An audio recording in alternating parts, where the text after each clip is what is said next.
PrizePicks is the best place to win cash while watching sports. Basketball season is here, and there's no better time to join.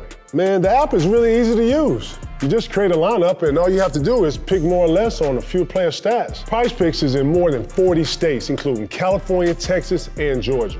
PrizePicks will give you $50 in lineups. Play your first $5 lineup, win or lose, you get up to $50 in lineups. Use promo code KG when download the app and sign up today.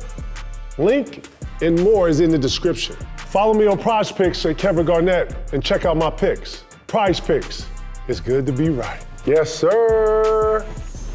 I like your team, though, man. You got a scrappy team, man.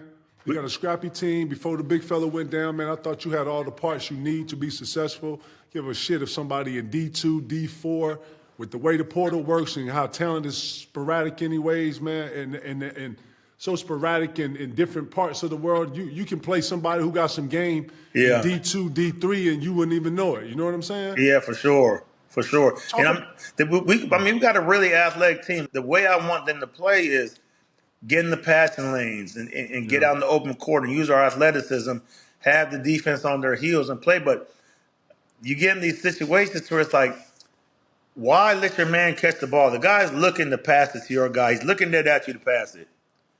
Get in the passing lane to where he can't. Maybe get a steal. Now, he doesn't pass it. He goes the other way. You did your job. We're trying to instill stuff like that into the kids. We're like, don't let your guy catch the ball. Like, the ball go right past the kid's face, and then he'll play defense. I'm telling him, put your damn hand out. You get a steal. I want to ask you something. What examples y'all showing these kids of the stuff that y'all want? Did you bring in – I know I'm dated when I bring in Rodman. I talk about Pippen. I talk about guys that I know just had unbelievable lateral movement, right? Mm-hmm. When you talking about what you're saying, in your mind, Mike, me and you talking here. In your mind, you're seeing the person that you're talking about. So when I say I want you to deny the wing like it's Scottie Pippen, or I want you to deny the wing like it's Draymond Green, or I want you to, be able to put that Covington defense on somebody, you know who you got in mind. Like, when you speaking to these players, what examples are you giving these players? Because you got to give them some examples, Mike. You can't just give them the liberty that they know what you're talking about. You got to show them. You got to literally show them, man, check out Dennis Rodman. Watch how he denied this wing. Watch how he ride the pick over right here. Watch how he did A, B, and C. You got to do that today. See, but like, kids don't watch film. They don't watch guys of the old time. I don't even know if kids watch basketball anymore today, KG. I'm like, we have to give them film. We put film on the thing, and with us, it was like we gave all these guys these film.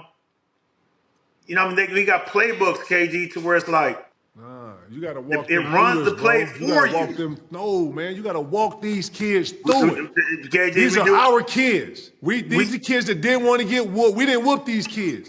We helped them up. We didn't want them to get hurt. We spoiled the shit out of these kids. Guess what? Yeah. We got to take them to the water, drink, and then show them how to drink. Okay, you copy me. Like, if we're not showing somebody an example, boy, these kids they go off examples of how they're shown. I'm telling you, watch, man. Give them an example who you're talking about. We run plays for like 30 minutes, 40 minutes, and can't get it. It's like you try to put them in the easiest situations you can for them, as far as dribble handoffs, try to make plays. You put them in zoom actions and stuff like that. But as far as like trying to cater to these kids, like with us, I'd be like, KG, you got to be here because that's going to make the pass here go this way and that way. We could understand that. But when you tell these kids today that, it's like, nah, I got to see it. I got to see how you're doing it. And we do it every day. Like, we spend a lot of time drilling stuff. We spend a lot of time showing film, getting out there ourselves. My son even gets into practice just to show him the way of how to play. He plays with some of the kids on the team just to show him how to draw. He doesn't really shoot too much. He'll shoot, but he gets to the point of show him how to play, how to communicate. Like, no one talks. Right. Like, we sit there and no one will talk. Hey, so we got to talk. We got to communicate. And there'll be a switch that we know we're switching, and two people they're looking at each other like, do you go? Do I go? Do I go? And it's fucking communicate. It's simple. Just talk. And what I remember about you always playing, you were talking on everything, even when you weren't in the play. You know what I mean? And that goes a long way, and it shows people and it gets people aware. And like I said, the kids weren't as advanced as us back then, but right now, but I'm trying to instill all these habits and break all the old habits that they had before. This is why I see the summers being so important. Development, being able to do simple shit, dribbling behind your back, right hand, left hand, like stuff that you wouldn't even think about, right? Most of these kids wouldn't even understand getting on the treadmill, singing, being loud on the court, being able to open up your lung capacity. So it sounds like you're at you're at the basics of basketball, of IQ, where you have to actually go in and actually teach a certain mentality versus, thinking some kids know it. Now, in that, does the way that you teach and the expecting of the basis, is this how you're recruiting? Are you recruiting older, smarter players, or trying to look for players who can understand certain, or be on a certain IQ level, or are you? Is this affecting your recruitment and on the player that you were starting to recruit?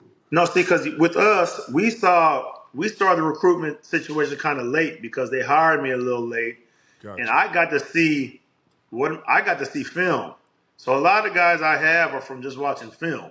Okay. And off that, but moving forward, we just got a 4-star kid.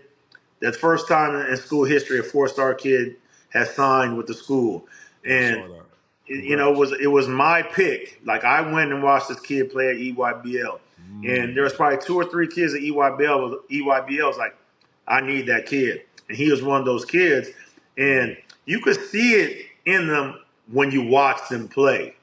You know what I mean? If they know how to run plays, if they could spread the court, if they could space, if they know how to help and get back, you could see all that. Like, we've been around the game a long time, so we notice that.